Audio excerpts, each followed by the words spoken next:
SketchUp 2025 might be the most feature-packed release of all time, and so I'm here to run through everything that's new in SketchUp 2025. Look, I'm going to hit the big updates. I'm not going to go through every bug fix and, that level of detail, but if you're looking for more detail than what's covered in this video, first, check out the release notes, which I linked down in the description, and second, leave us a comment if there's any particular feature you'd like us to make a video in more detail about.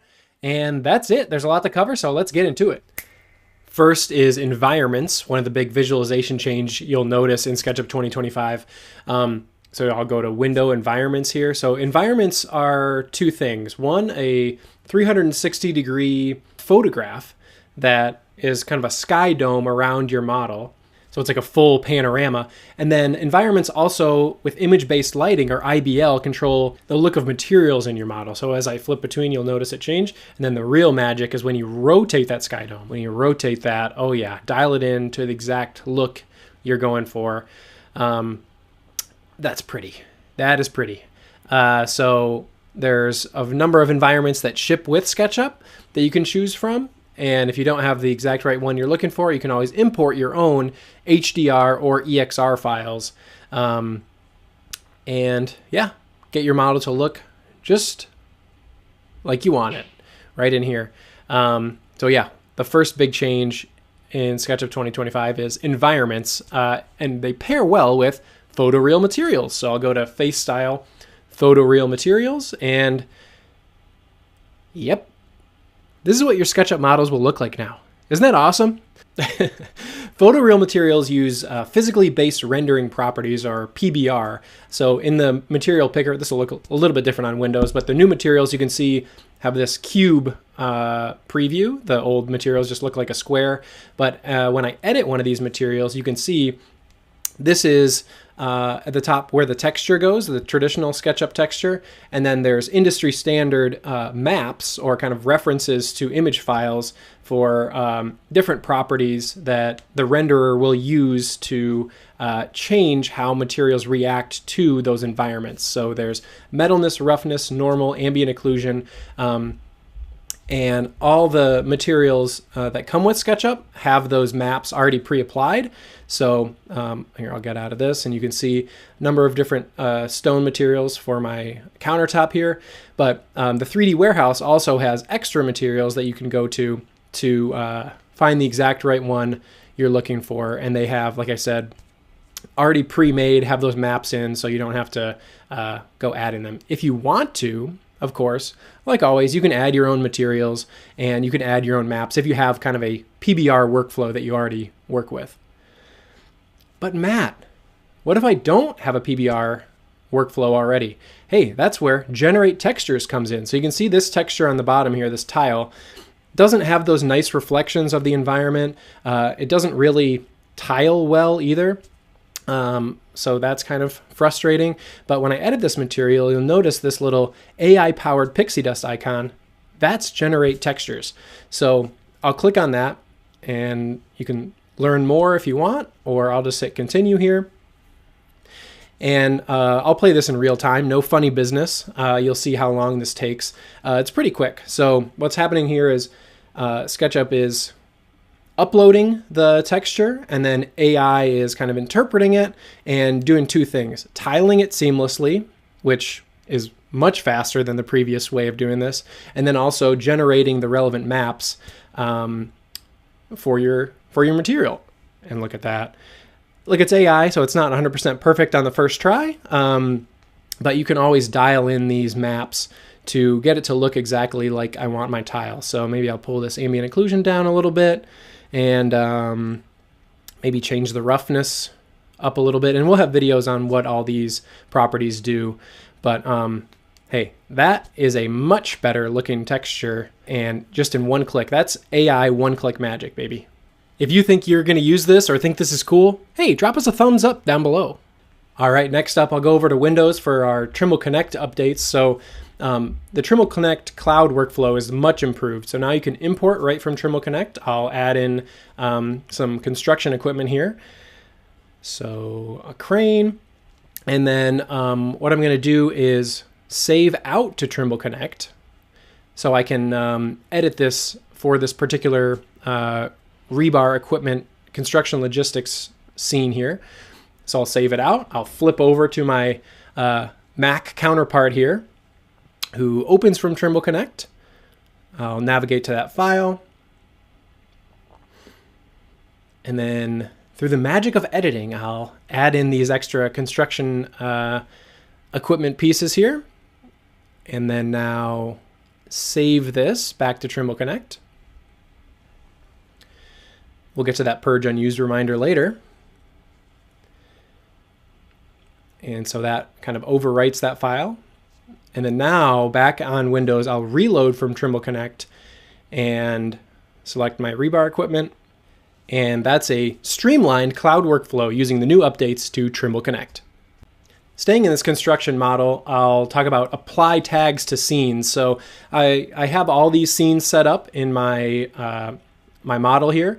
When I import my IFC, and we'll get to more of this in more detail later, you'll notice a number of tags come in with different IFC classes, but all those tags, if you're familiar with this, all those tags show up in my previous scenes that I already made, but I don't want them there. So I'm going to make an IFC tag folder, turn that visibility off, select my scenes I do not want that to show up in, and say apply tags to scenes.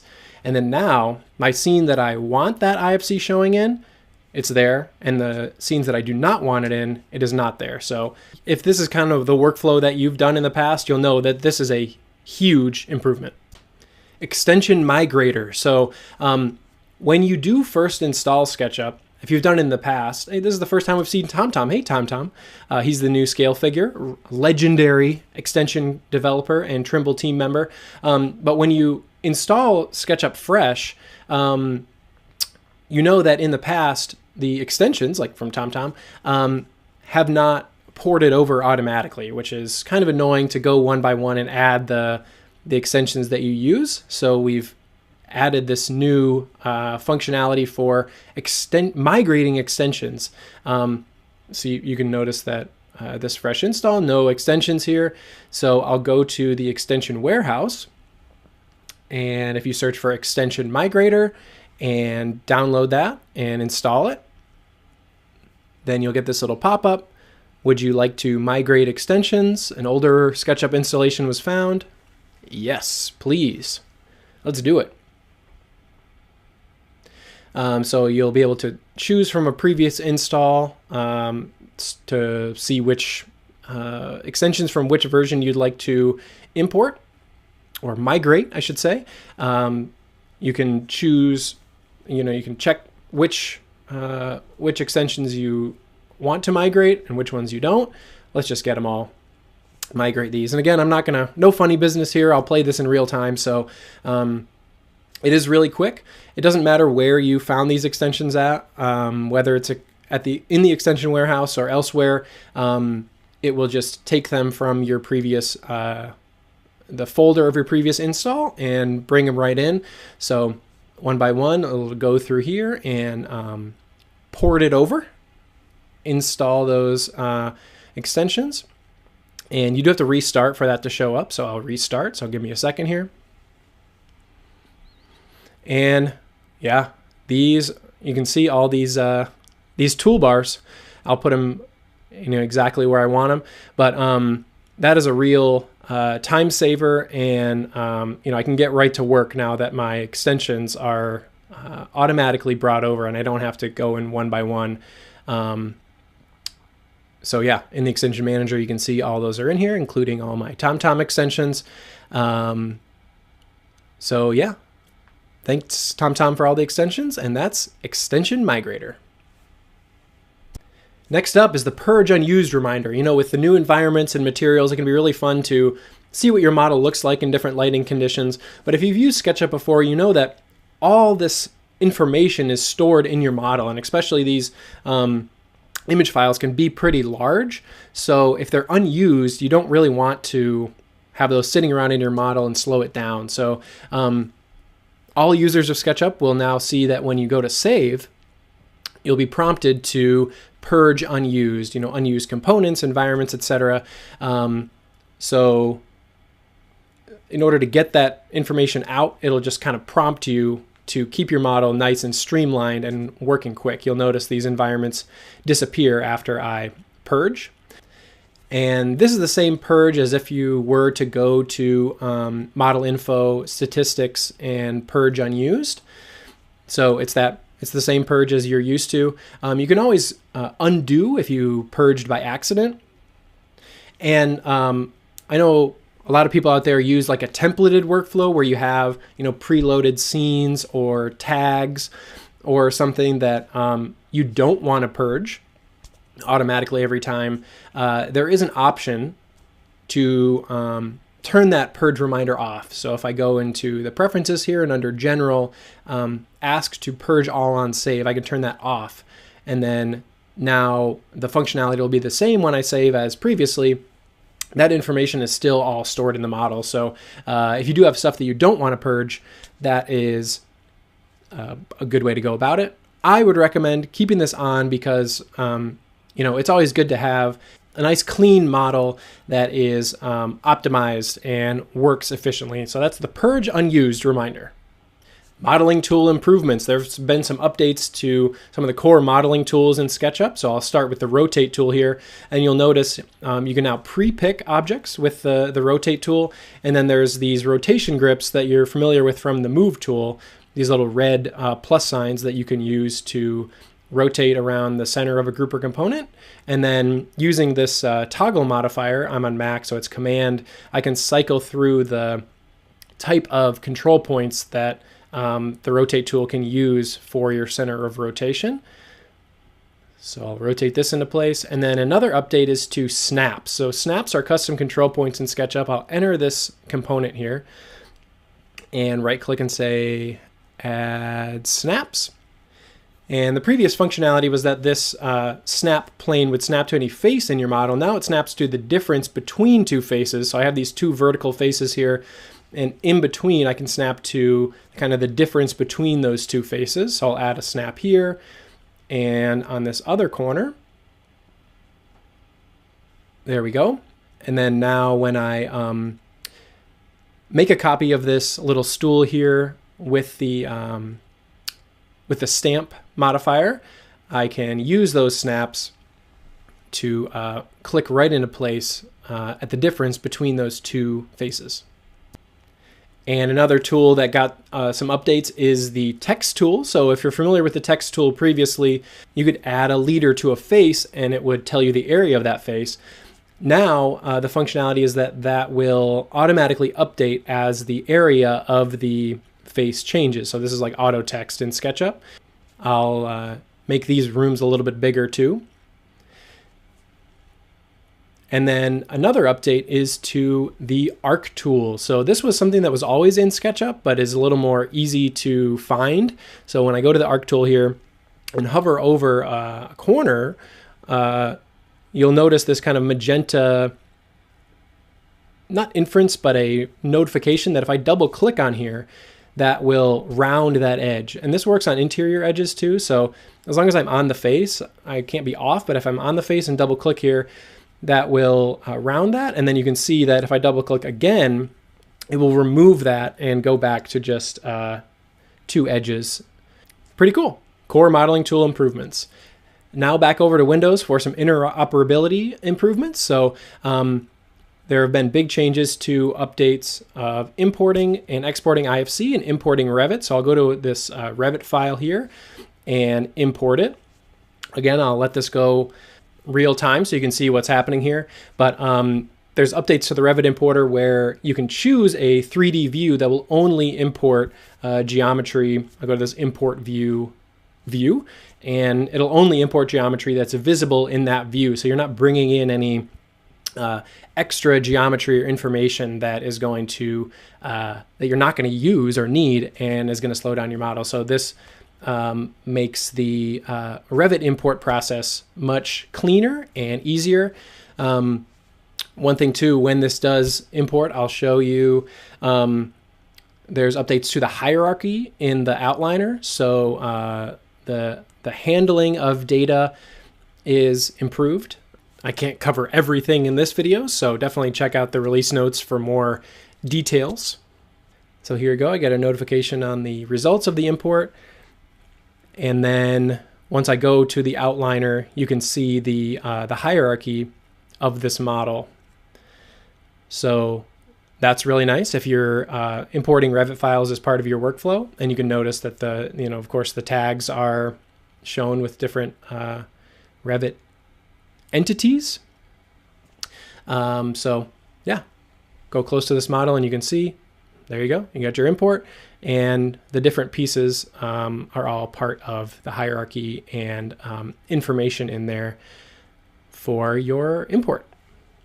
There are better file handling for IFC imports as well. So I'll go to import this IFC file here and import. This one will go pretty quick. And you can see that the IFC classes come in on their own tags, and then information is stored in the outliner as well. So that's really nice, better file handling for imports, and I definitely recommend checking out the release notes for more in-depth detail on all the updates to better interoperability in SketchUp 2025. I'll go to component options to show you that there is the different classifications and information, the data that comes in through those IFC, different types of IFC files. So it's all here in component options. If this is part of your workflow, I think you're going to be really happy with the updates here.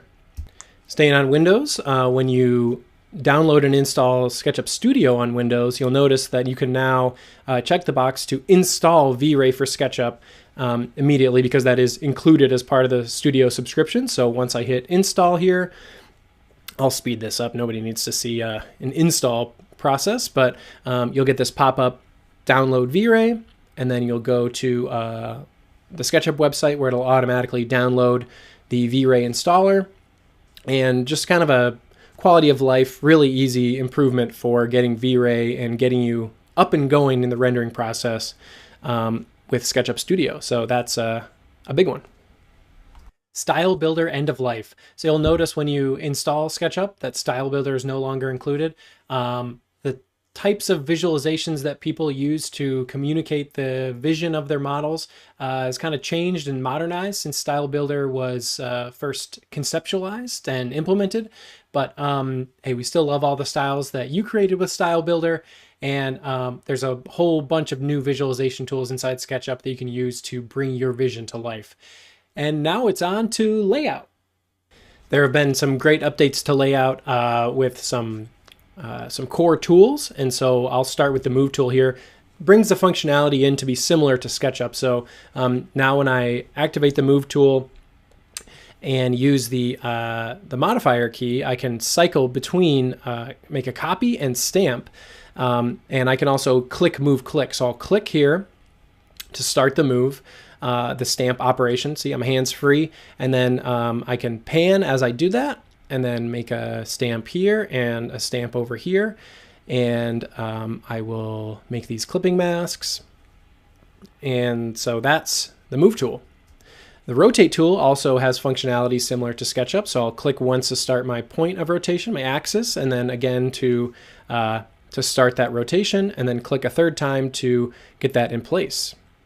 Perfect. Another update is to the Scale tool. So I have this little vanity scene here with my bike rack. And this bike, I want to get this bike in there, but it's not the right scale, obviously. So what happens is I've had this image, I put it in a group, and then added a scale to that group. You'll notice when I activate the Scale tool, it's this kind of crosshairs. I know that this bike tire is 28 inches. So I'll go through the center of that bike and click a second time on the Scale tool. And then without hitting anything else here, I'll type in 28 inches and hit it. And now it's the exact right scale. So I can put this bike right on the bike rack. Looking good, bike. There are also updates to the Join and Split tool in Layout. So I have this simple drinking fountain DWG that I imported here. If I want to add a profile to this entire thing, I need to kind combine these different edges to be one continuous piece. If I wanted to make it look like SketchUp and have that outline here.